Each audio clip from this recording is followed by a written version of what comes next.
guys, welcome to part 2 of All About Luca. Today's episode, or video, or whatever I'm calling this, is going to be about his creation and his design, his many different designs. He went through a lot of them, and personality changes. So we're just going to get right into it because there's a lot to cover. So Luca is my very first original character that I actually cared about. I did have some characters before him, but once the story was over or I gave up on the story, they were gone, they were boring, out of here, don't care about them at all. But Luca, he was kind of created for a story I had in mind as well, but once I gave up on that story, I didn't toss him aside like all the rest. I held on to him because, well, I don't know, honestly, I really don't know why I held on to him. I just really liked him. So he became my main original character, and this was back in 2010. He was created 10 years ago. I think June 27th of this year will be his 10-year anniversary of being created. So congratulations, Luca. You made it to a decade. That is so long for an original character of mine. So I'm pretty proud of that. So getting on to his first design. So he was created in 2010. And he was not yet created for the story that I had in mind. He was just kind of like a nothing character, just like the rest. I just really wanted to draw like an evil looking guy. So I did. His name was Blade.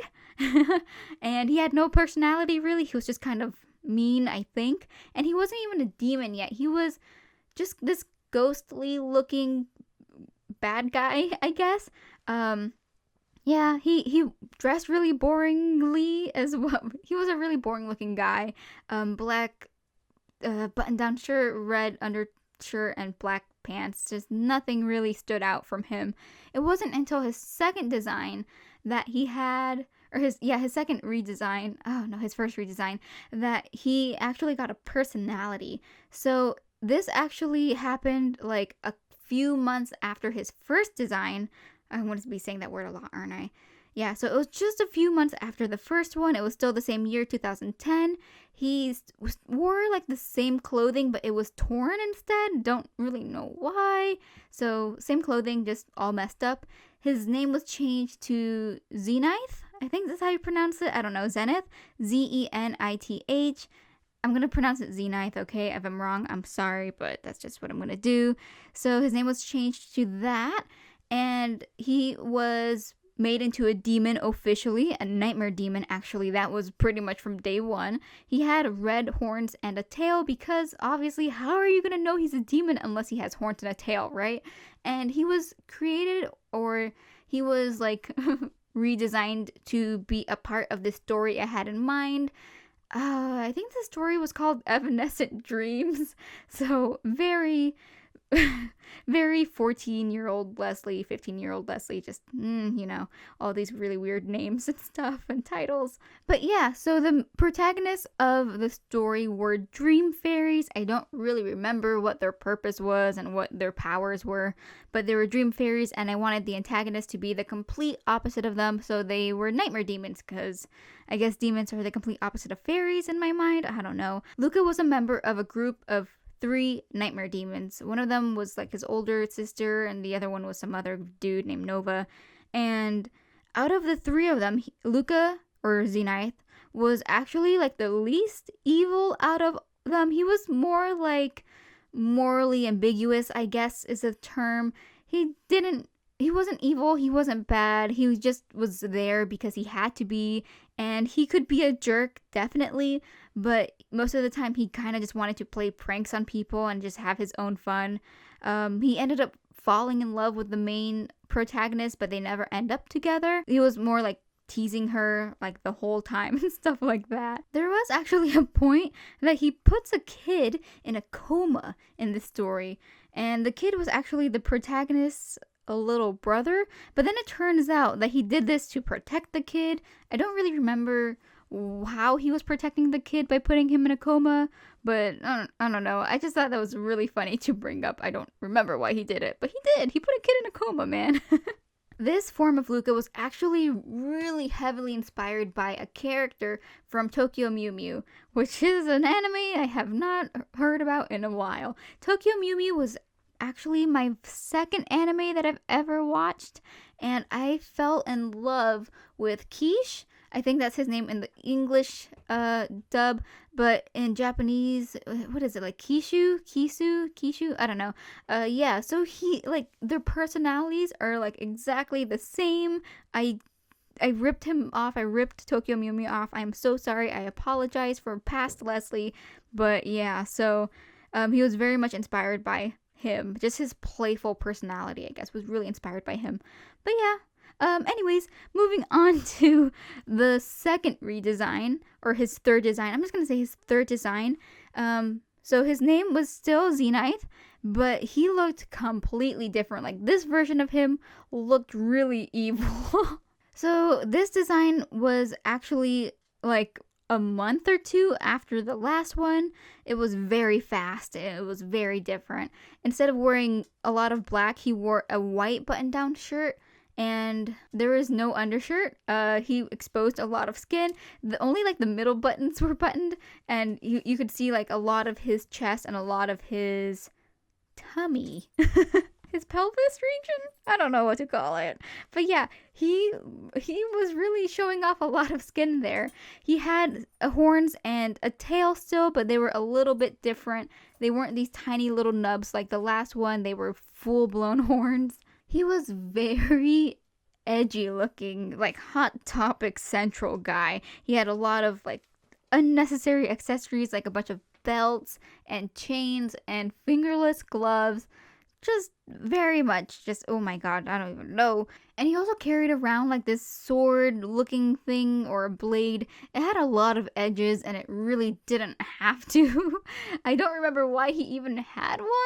He's a Nightmare Demon, he doesn't need weapons, but I don't know, I just gave him one. I guess it added on to that edgy look.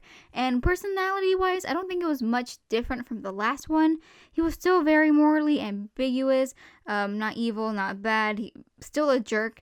I think the one thing that was really different from this one, from the last, and from all of the Luca designs, is that this version of him was a womanizer. At least that's what it says in my old art from 2011. I don't remember why he's a womanizer. I don't remember any stories about him actually womanizing, but that's just what my art says, so that's just what I'm going to tell you guys.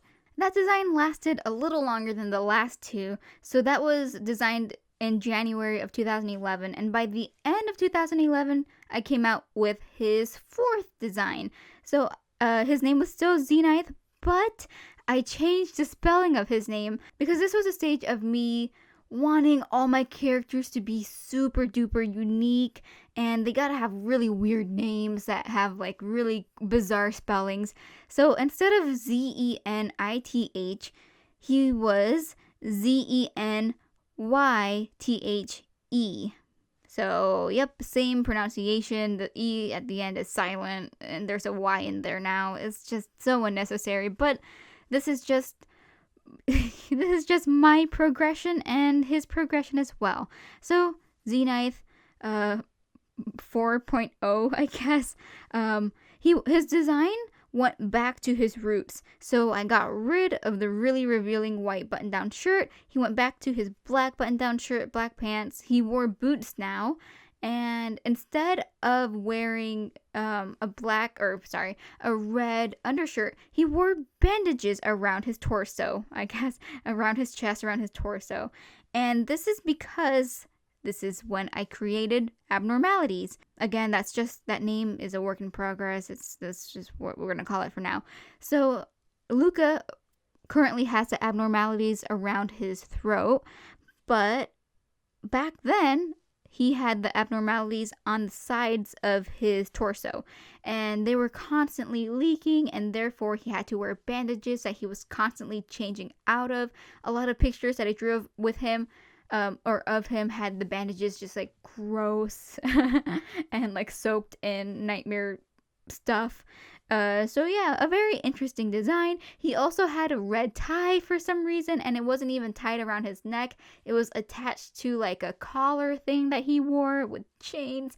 He still looked very Hot Topic-y.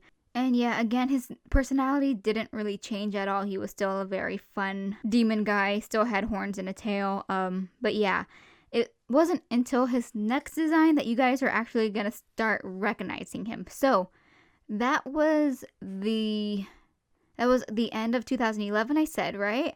No. Yeah, that was the end of 2011. I would not redesign him until 2014. So he was that edgy looking guy for quite a while. I didn't even draw him in 2013. I think I drew him once and it was just a headshot. So I don't even know if that counts. But yeah, 2014 is when I changed his name to Luca.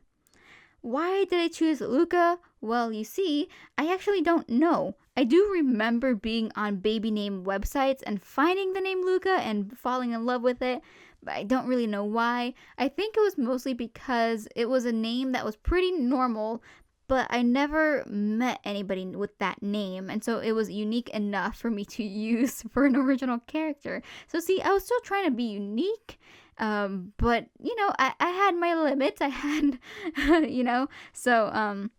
yeah, his name was Luca. I also gave him a blonde fringe.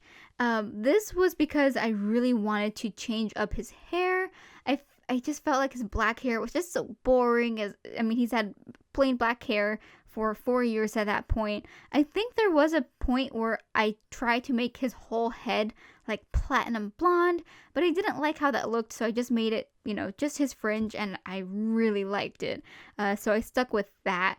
And he actually had horns still at this point, but they were no longer red and they were no longer attached to his head. They were like floating by his head, and they were just made of that tar stuff that nightmare demons are made of, so they were also dripping all the time as well. And I think he still had a tail, I'm not sure, but if he did, it was black instead of red as well. And yeah, so he did have horns for like a minute, like literally a minute, and then I think like the second time I drew him in his new design, the horns were gone, or I don't know. But yeah. And then the really big thing that changed was his abnormalities were no longer located on the sides of his torso. They were on his neck now. And that was actually inspired by a J-rock group that I was super obsessed with back at the time. So I was really, really, really into the Gazette, a J-rock group. Oh my god, I love their music. I think I still like it. I don't know, I have to re-listen to it. And the lead singer was absolutely gorgeous, and I think I was looking up pictures of him because I wanted to draw fan art, I think. I'm pretty sure. I think I did draw fan art of him once. I don't remember.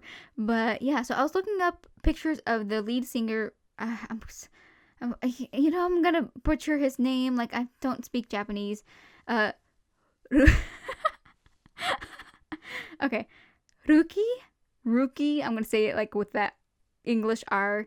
Ruki, whatever. Ruki. So I was looking at pictures of him for references, and there are a bunch of pictures of him with like these black gash looking things down his neck. Obviously they weren't gashes, it was made out of makeup, and it wasn't made to look 3D or anything. It was just a really, really cool look, and I just fell in love with it. Oh my god, it was like my mind was blown.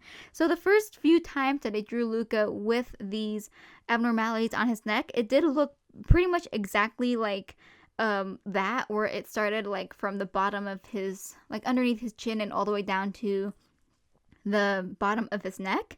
But eventually I kind of redesigned it or warped those to start in the middle of his neck instead, and they were not supposed to be 2D, just like, real life. They're actual gashes.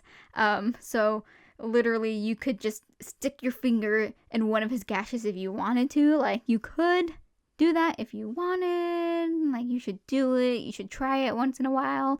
It's just gonna be really goopy and cold, but you could do it if you want. So just do it. Go ahead. But yeah, I feel like that was a really important part of his design. Yeah, just like everything that's like not iconic, because I don't want to say my character is iconic at all, but a lot of his more just the features about him that stand out the most all came from 2014. Clothing wise was a bit different as well. So he still wore a button-down shirt, but instead of a plain black or white button-down, it was a black and gray striped button-down, and he wore a black vest on top of that. He looked very, like, dashing, honestly, and he had I think at first he had a black tie, but then I changed it to a purple striped tie because I needed to add some color in there, and black pants and black boots like usual. Yeah, I had already gotten rid of the horns and tail by that point. But yeah, he looked very handsome. I do really like that design or that outfit. I might just try it again, like just for fun. But yeah, and then so that was his 2014 design, and I pretty much kept that design. I changed his clothing a few times, like was it 2016 or 2017? I gave him his just, a dark, like a black or purple hoodie thing and like a white undershirt and pants and stuff. Very plain looking. Luca, even though he does have that like blonde fringe that sticks out, clothing wise, he doesn't really like to stick out, so he likes to wear dark clothing. And it wasn't until last week I made him wear like a windbreaker sweater, windbreaker jacket. I don't know if I'm actually gonna stay with that design, but it's more of just for my personal needs. Like, I just need to see him in a windbreaker, so I gave him a windbreaker. And the story about that is that Papaya gave it to him because Papaya, what I came up with recently is that he likes to give gifts, and he's very, his heart is in the right place, but he kind of sucks at giving gifts. So he saw this windbreaker, and the colors reminded him of Luca, which, to be fair, that shade of purple and pink or magenta, I draw Luca in those colors a lot. So obviously, it kind of makes sense. So he saw the colors, it reminded him of Luca, he gave it to Luca, and Luca wears it because it makes Papaya happy. So he's just trying to be nice. And what I'm doing now is his undershirts are no longer just plain white or black. I mean, they can be. He definitely would wear that. But instead, what I've been doing recently is all his undershirts are actually t-shirts from like gas stations. Not gas stations, but like tourist locations. Like, like a national park t-shirt. Like a t-shirt that says like visit Mount something, visit blah blah park. Like they're just t-shirts that you see at gift shops, pretty much. And the story behind that I created is that when he shapeshifts, he doesn't actually need to own clothing because he's a shapeshifter and he can shapeshift clothing onto him, but he doesn't really know how to design clothing. So when he's on his traveling, when he's doing his traveling and he goes into a gift shop, he'll see that t-shirt and be like, yep, good enough, and then shapeshift into that. But yeah, so that's kind of like a gag, I get, not a gag, I don't know. But it's just kind of like a running gag between me and myself. But now it's with you guys too. So if you ever want to draw him in just a t-shirt, make it just a really like cheesy tourist t-shirt. Like it's just like one of those t-shirts that just says like New York or something, or I love NY. Oh my god, I hate that. But yeah, just go ahead and draw him in that. Also, to go back on the whole shape-shifting thing, like I said, he doesn't have to wear actual clothing.